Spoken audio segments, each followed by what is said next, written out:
We have a verdict in the deadly son murder trial. Collin Griffith accused of murdering his own mother, Cathy, and we know that this jury is on day 2 of deliberations. They now have a verdict. Let's go into court.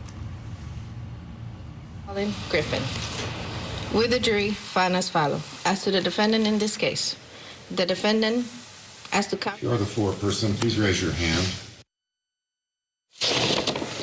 As to count 2, the defendant is not guilty. So say will this 5th day of February, 2025.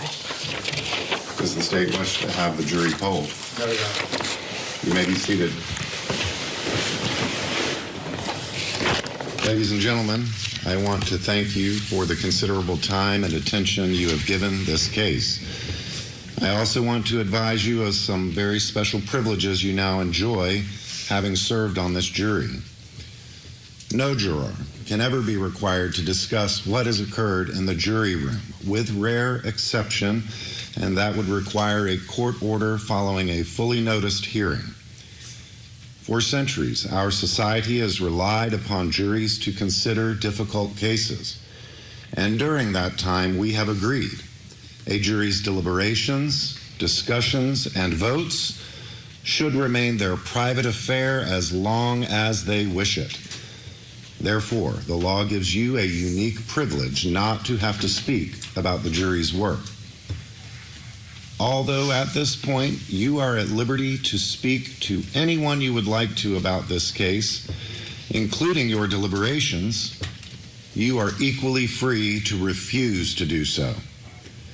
A request may come from those who are simply curious, perhaps from those who might seek to find fault with you, from the media, the attorneys, or elsewhere. It will be up to you individually to determine whether to preserve your privacy as a juror. On behalf of the entire 10th Circuit and all assembled here, I humbly thank you for your service. You are now discharged. All rise, please.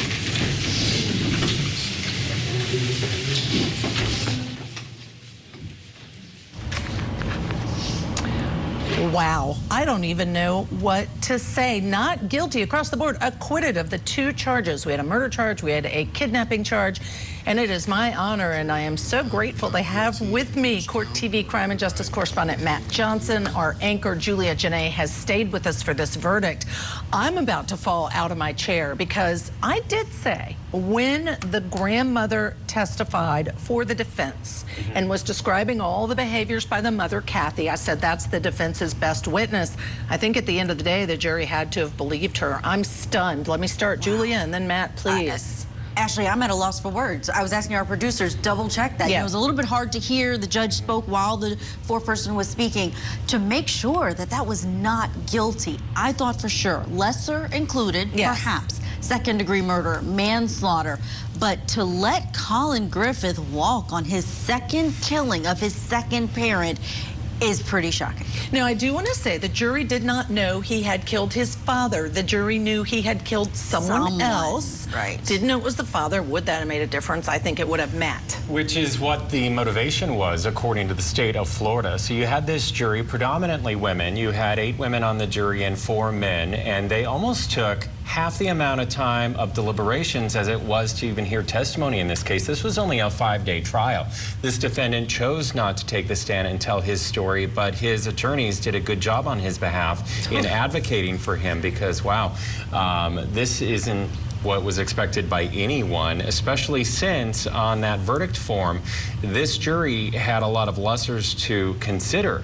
On the first-degree murder charge, as Julia mentioned, they had second-degree murder and manslaughter, and then on the kidnapping, they had to consider false imprisonment. Right. And then the jury, in 3 hours of their deliberations yesterday, they had asked for the neighbor testimony to be read back in court.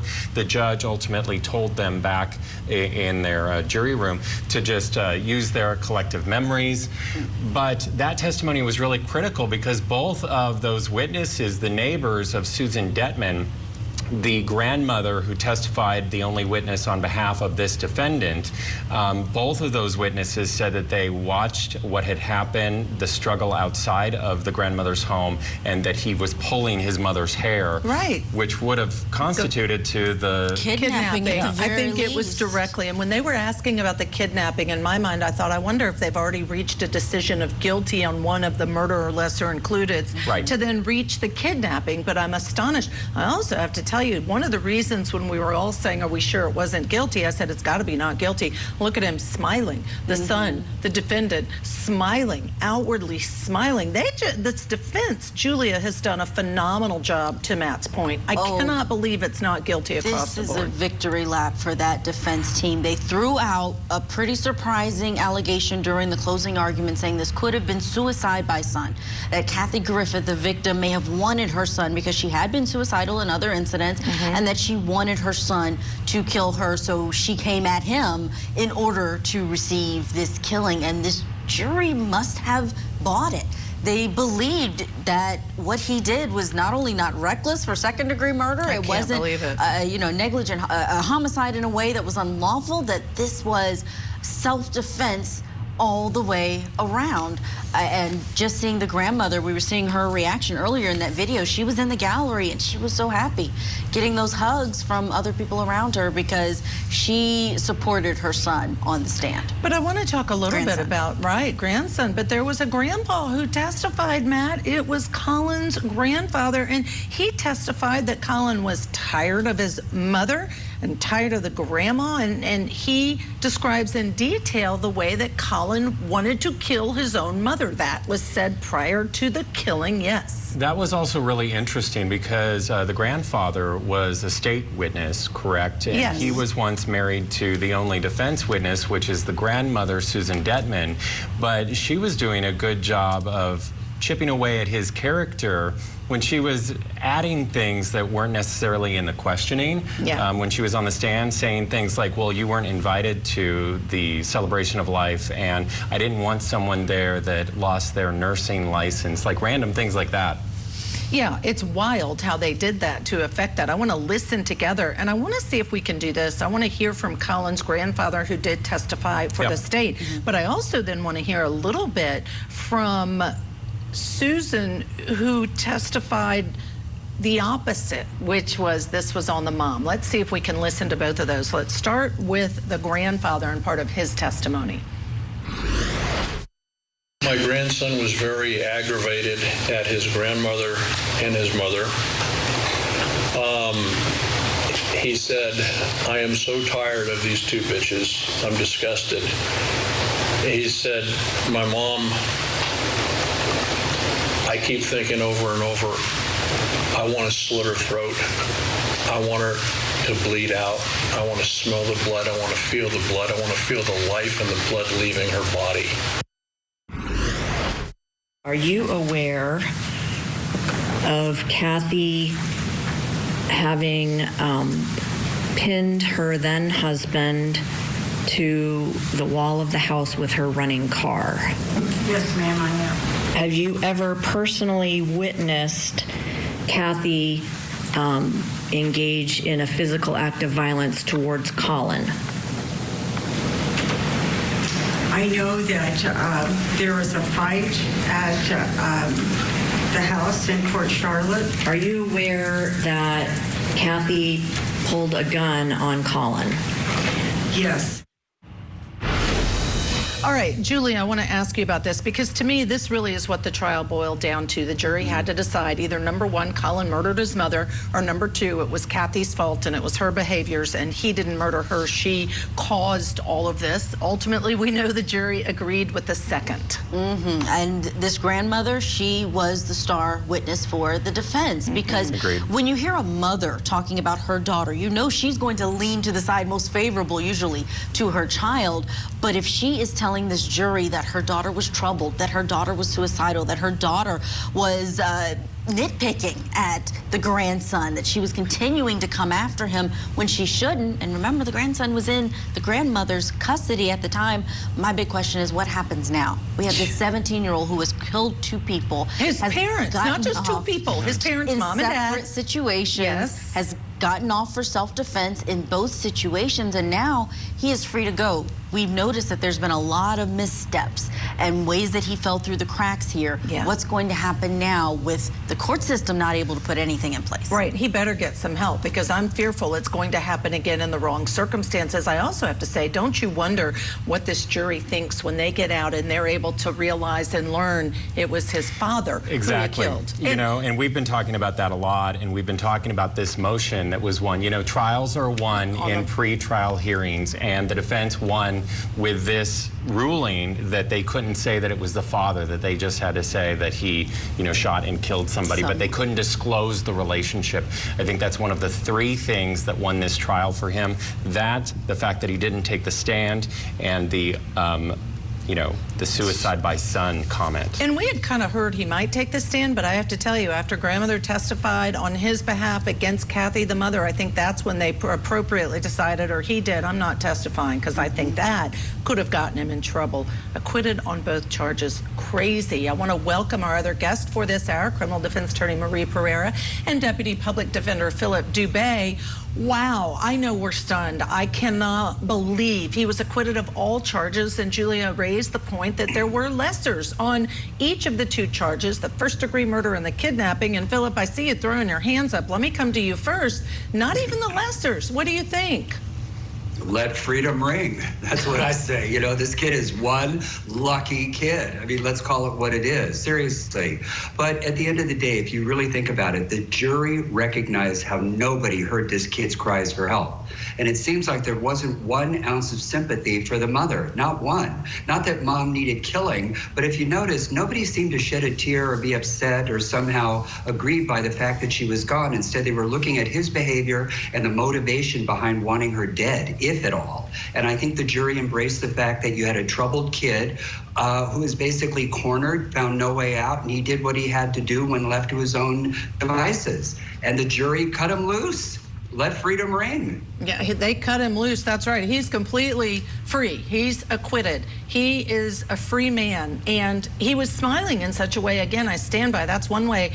We couldn't hear part of the verdict because the judge was saying something, but then we ensured, yes, it was not guilty. But Marie, you could tell by the smile on his face it was not guilty. And at the end of the day, I stand by something, Philip, you just said, which is none of this means that the mother deserved to be killed, right? But at the end of the day, the jury said he's not guilty of it. Your thoughts? I feel the jury got it wrong because they were given incomplete information. I think the fact that they didn't know that the person who he murdered 18 months ago was his own father makes all the difference. And it's shocking how they could bring her own mother to testify against her about things that she did. And I mean the poor victim. She did this. She pinned her husband up against this. She was a nitpicker, but yet they didn't tell the jurors what he did. So they slayed her reputation, made her look like some crazy person without letting the jury know exactly what he did. I understand the Constitution doesn't want him to look like someone with a propensity of violence, especially he was accused, then cleared, and it never even came to the point where he was officially charged with the murder of his father. But it happened. Yeah, and it was said to be self-defense. I want to do this before I bring Matt and Julia back in. I want to listen again so that everyone can hear the verdict as it was read in court.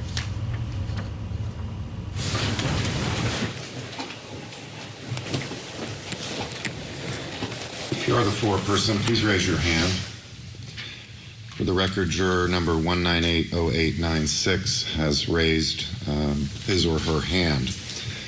You may put your hand down. Juror number 1980896, if the jury has reached a verdict, please raise your hand. That juror has his or her hand raised. You may put your hand down. Please pass the verdict form to the bailiff.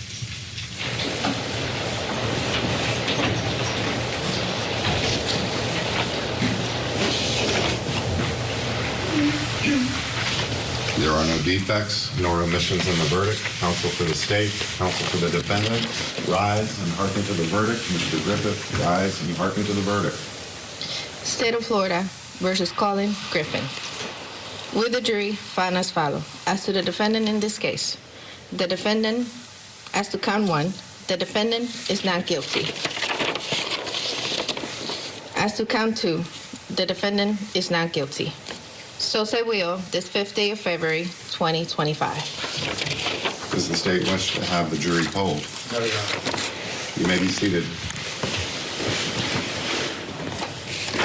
Ladies and gentlemen, I can promise you those defense attorneys are thinking, holy moly, did I just hear that right? Because this is a bigger win than I think I've ever seen for a defense attorney. Matt, let me ask you this. Yesterday we were talking a little bit about the jury makeup and the fact I believe you said there were 8 women and 4 men. You travel the nation to be inside the courtroom for these big trials. What does it say to you, if anything, about the jury makeup and a not guilty? Well, you know, we're going to have to wait and see if they choose to speak after reaching this decision. I find that always fascinating, but I also think that it's interesting that they really took it so seriously that they deliberated over 2 days. I mean, more than 10 hours, and this was only a 5-day trial. They didn't have a whole lot to go off of in terms of evidence. It was pretty straightforward. A few videos and then a lot of testimony, but at the end of the day, you know, you had more women on this jury than men. This was a very highly publicized case there in Polk County and one that people were watching very closely. Yeah, I agree with all of those things. The other thing that stood out to me during the trial, Julia, is this idea that he had almost 2 personalities. And specifically, I remember the police saying when this happened and they went to the home, inside the home, he was very flustered. And then as they walked him out to say, describe or explain what happened, they said he got very calm. What else do you recall, if anything, about this potential 2 different types of personalities in this young man? Well, when he was interviewed, he described himself as having a Collin number 1 and a Collin number 2. And he said Collin number 1, I believe, is the one who was more calm and more reasonable, but Collin number 2 was the protector and comes out and does things. And that can be indicative. I'm not a psychologist, but we've seen this in cases where a dissociative personality disorder, which used to be called multiple personality disorder, when it used to be used, or when it is used, that's what you hear, that one side of them is the protector over the other. So what we're seeing in front of us may be one way and then something that he almost can't control. So again, it goes back to, I hope that there are resources, especially while he's 17, but I understand, Matt, it's not for long that he's going to be a minor. No, his birthday is in a couple weeks. It is the day before St. Patrick's Day. And, you know, he was being tried as an adult here. So it wouldn't have mattered if he had already been 18, but, you know, he's going to have access to other things. And I just hope, because anyone who's been through the trauma that's been described, as well as killing 2 parents, needs to get some type of assistance, to your point.